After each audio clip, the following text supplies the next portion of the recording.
right, everyone. Welcome to NLP Today. I'm trying to do this almost every Wednesday. I'll do it for the next few Wednesdays.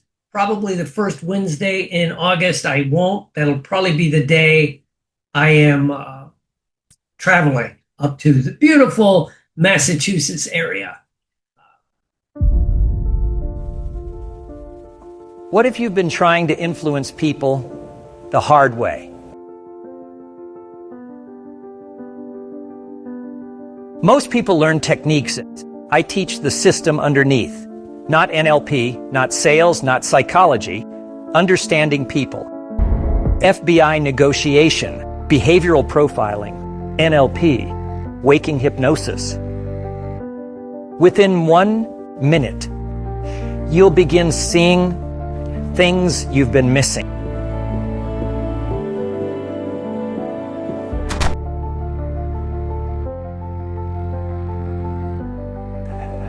You won't just learn techniques. You won't just learn techniques. You'll become the person people trust. Become the person people trust. One day, you'll stop wondering what to say.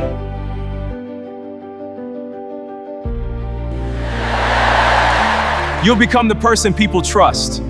Licensed psychologist, crisis negotiation trained, 40 plus years teaching NLP, master hypnotist, founder of NFNLP, thousands trained worldwide. The human brain, a universe of golden pathways. We communicate, and these connections ignite. Thoughts flow, bridging the gap between us. You are capable of extraordinary things. Find your courage. Thank you all. Some trainings give you information. This one changes the way you see people. And once you see it, you can't unsee it.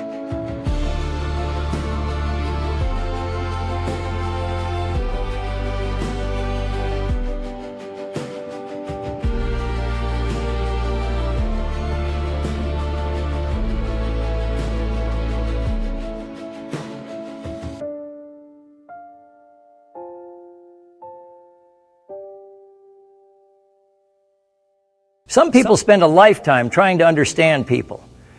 We'll show you how to start in 2 days. I'll see you in Marlboro.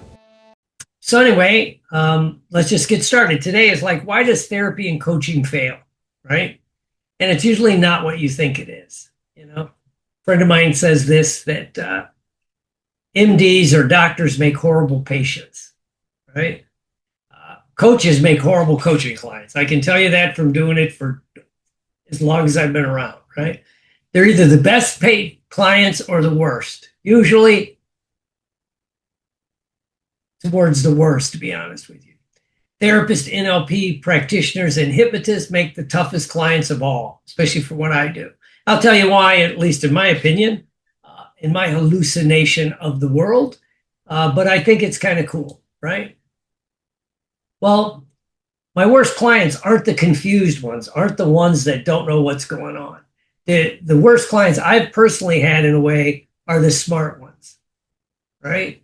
Doctors, coaches, therapists, mental health counselors, NLP practitioners, hypnotists.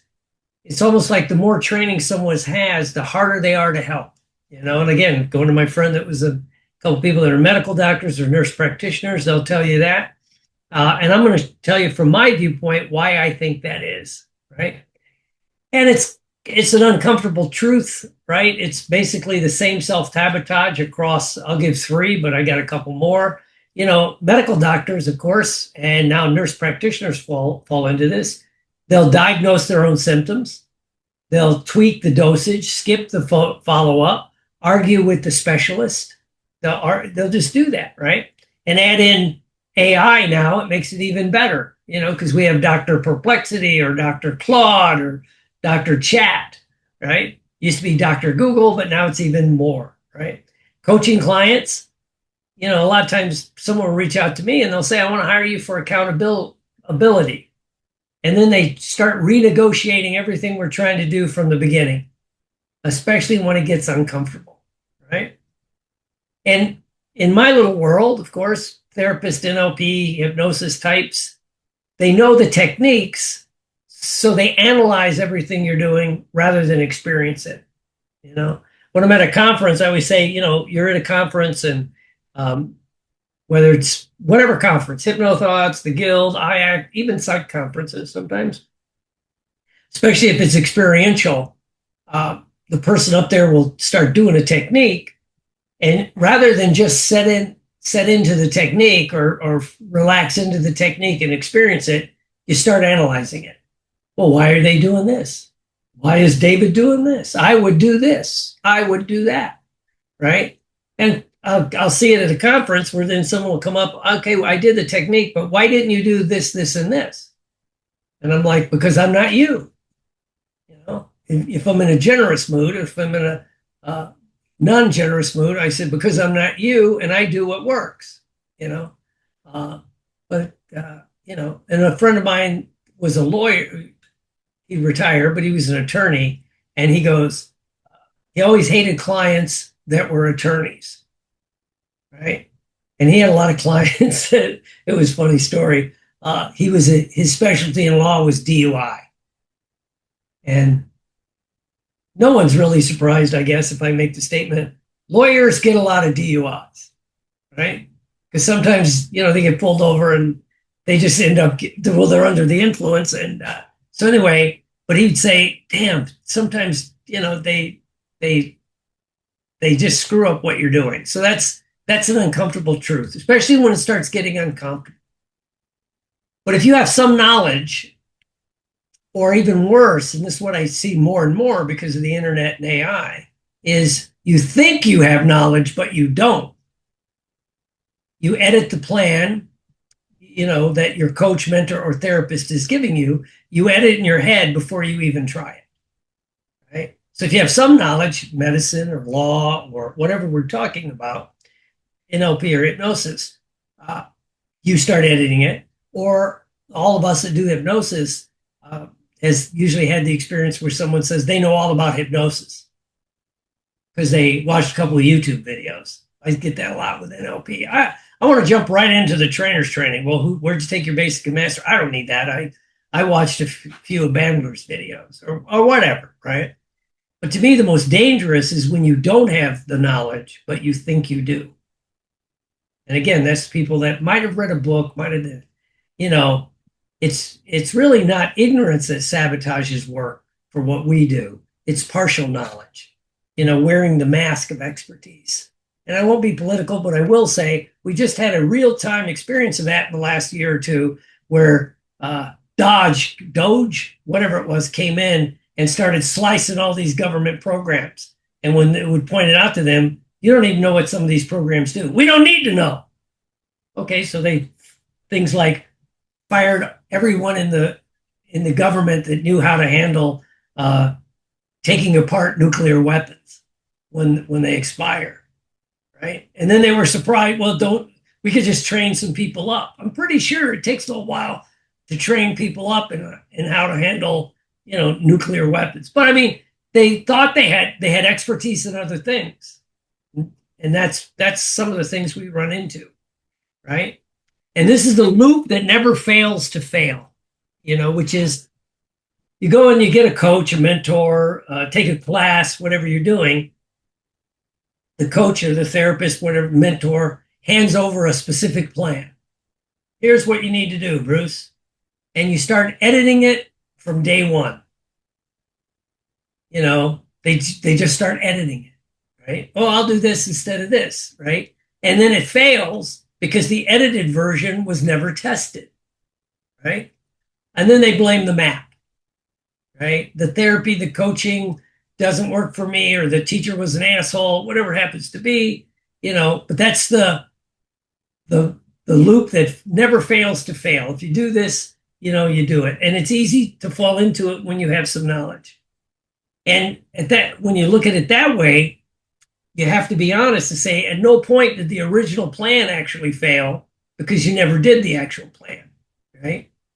And that's kind of, you know, you can't do an A/B test if you never did both sides, right? If you're into marketing, right? And why do the smartest people in the room do this? And if you go back, if you've taken my profiling information or what I talk about now in NLP, which are personality profiles, but people that are driven by significance and control, they have the feeling that following instructions feels like submission. And if they edit it even a little bit, it gives them some authority, some self-worth, the sense of authority, right? And it's because they can't just, surrender into it, right? The intelligence-driven people that are driven to look smart, be smart, whether they are or not is irrelevant, right? They compliance without being visibly clever, changing a word here, changing a word there, threatens their identity. And then there's the expert's curse, which is they have enough training to recognize the pattern, but not enough to know why the sequence is in the order that it's in. The timing, the sequence, all that matters. Also, I should have put in, you can't see, the old saying is true, you can't see the forest for the trees. Anyone that's ever written a book will tell you 90% of the people that write books cannot edit their own writing, right? Because your brain will correct the error, so that's the expert's curse, right? And then there's silent editing, they don't announce it, they just quietly do it differently, and then they report on the outcome as if it didn't work, right? Well, I did what you said, but it didn't work. Did you do it the way I said? Well, pretty much, right? Well, so anyway, so it's not the method, it's the edit.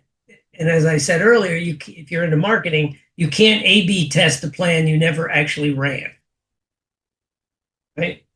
When you see how the elite marketers always put up the A version of a pitch or a post or whatever, social media campaign, and then they'll put up the B one, right? And then they can see which one works, right?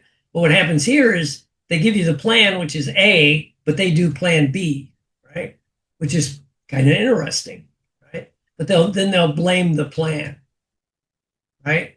The fix is simple, but it's not easy, right? Which is, if you're going to do that, if you're going to sign up for coaching, mentoring, take a class, especially something new, run it straight is what I call it. Run it by the protocol at least once. Do it exactly as written, at least one full cycle with 0 edits. Then you can measure, So then if you edit it and try it again, you have different metrics, right? So you only compare results against the unedited version, And then once you've done that, then you can adapt it a little bit. But the hard part for a lot of us is to run it straight once, And what's interesting, there's the paradox of knowledge is having knowledge and then you think you know more than you do, or you won't allow yourself to grow. Make sure your mic's off, whoever is up there. But the more elite performers are more likely to at least run it the way it's intended once, right?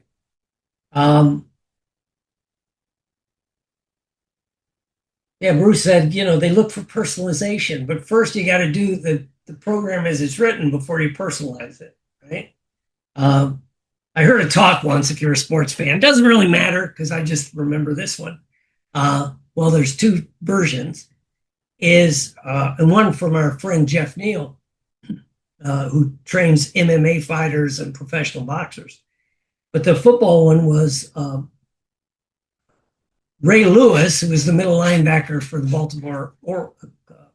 Baltimore Ravens, one of the best. He's in the Hall of Fame, all that stuff. Well, he'd been playing several years and was the best at his position, and already people were saying he's going into the Hall of Fame.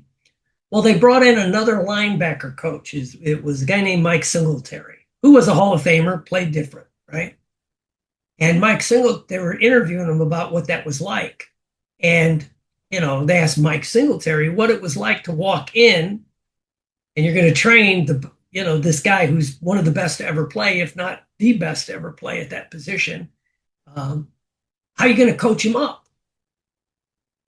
And he went, well, I'm going to give him the coaching that got me better and ask him to at least kind of do what we said here. At least try it the way I'm teaching you before you cut, given all the variables.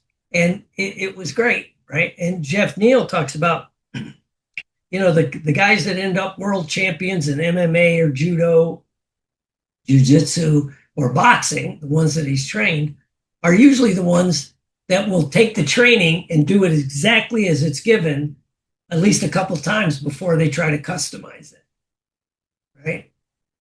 And I know a different one I give my little stories is, Samuel L. Jackson, who's a great actor, and he's been in all these different movies, and he's worked with all these different types of directors. And someone asked him, they go, from Quentin Tarantino to all Spielberg to all the people he's worked with, Lucas. And he goes, well, they all say that you're a good actor because you take direction well. And he goes, well, I'm going to do it the way they want me to do it. Right? And he goes, I see other actors come in, well, they're going to do it their way. Right? And it's like, kind of interesting. And he's not saying they're not great actors, but, do it the way it was given to you once. Now, I have to share, I'm not immune to this. I'm constantly fighting it. And first, I share openly my addiction recovery. When I first started, damn it, I was going to do it my way. I don't care what they said in treatment centers, whether it was the VA or another treatment center or the 12-step program or the therapist I had, and what it was, I was trying to get sober and was rewriting the protocol as I went, my rules, my order, no exceptions, my own exceptions, right? Well, it didn't really hold because I never actually ran the one I was given long enough to see if it worked. Then when it worked, then you can maybe change a little bit, right? And again, the paradox doesn't care how many letters you are, what your IQ is, what what letters you have after your name, your IQ, your background experience. It's like you get stuck in that. And I'm still fighting it. I still fight it to this day. The last year or two, I changed my workouts, right? Because a lot of reasons. And I get a new workout program. And the same paradox is running in my head, right? Because I've been working out my entire life. It's a I don't know if you'd call it a habit. It's more like an addiction, but I've always worked out, right? So I get a new workout program and I start wanting to tweak it right away. Well, I'm not going to do chest today. I'll do back, whatever it is, right? And I don't run it. I used to have a tendency to not run it long enough before I decide if it needs improving. So we're all open to have this kind of thing. And I know from coaching people for the last 30 years, especially, hypnotists and NLPers, it's always fun, right? And again, going to a conference, if you go to a conference, see how hard it is to sit there if you're in a training class and they ask to do a process. And rather than just experience the process, you start editing it or trying to that's interesting. Or a lot of us will start going, oh, I could do this with this client. I could do it with this other client rather than just experience it for yourself, right? And lastly, right, you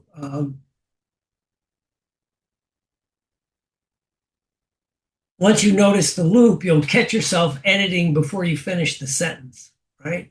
And another great example of this is if you ever want to write a book, one of the most prolific writers of our time, Stephen King, one of his, and he used to teach, he had an online writing class, or he talked about whatever it was. I remember him saying this. He goes, well, the first rule, you write the book before you edit it.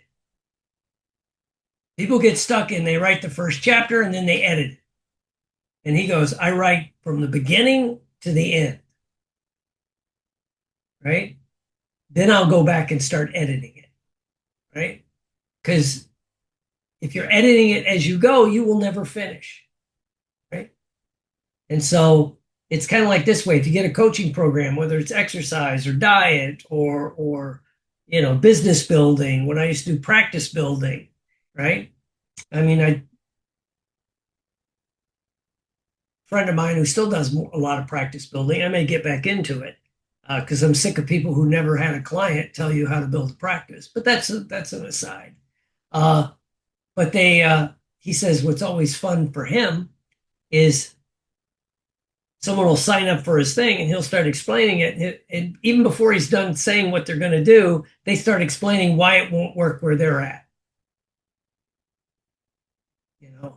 And he had the same experience I had, where he was trying to train somebody that we're in a small southern town.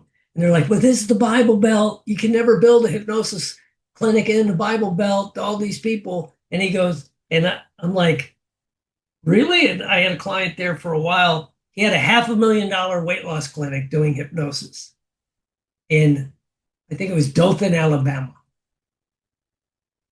Well, he called it something else, right? No, he called it, I think it was the Dothan Hypnosis Center, right?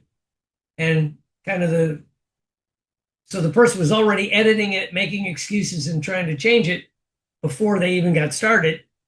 And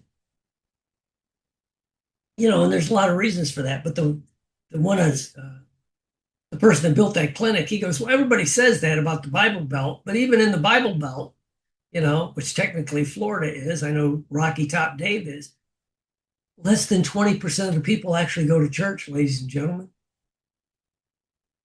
They may say they go, and that seems to be, those that go, but, it's just kind of interesting. So that's the why I think coaching fails. It's not the coaching, it's not the therapy, it's not the program that you put together. It's that people edit it even before you get started.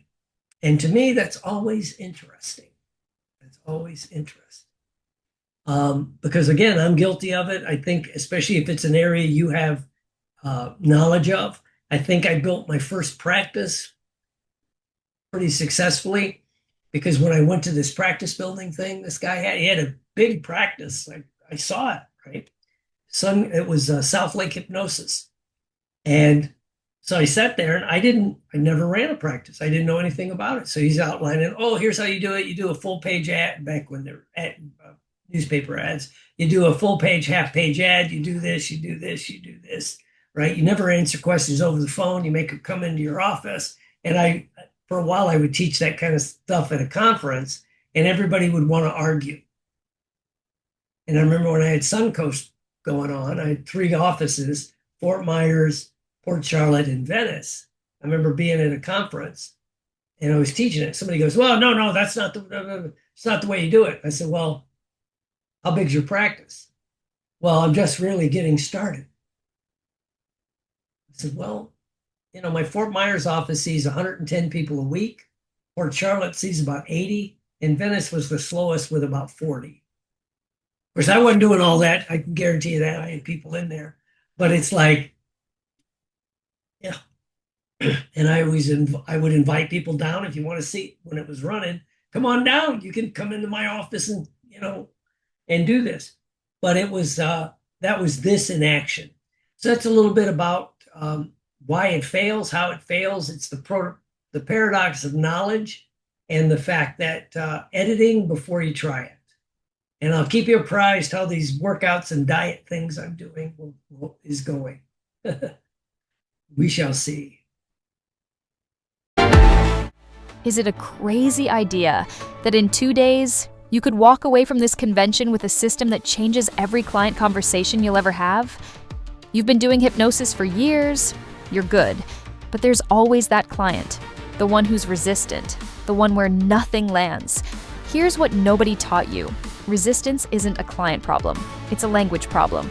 Dr. William Horton has spent 40 years figuring out how the FBI negotiates impossible situations, how military intelligence profiles anyone in 90 seconds, and how waking hypnosis bypasses the critical factor in everyday conversation. He put all of it into one system, Essentials of NLP Certification Training Course, post-convention. 2 days in Marlborough, Massachusetts, August 10th and 11th, 2026. Register now at ngh.net/course !223, because the best hypnotist in the room isn't the one who knows the most inductions. It's the one who never needs to convince anyone of anything. Naturally,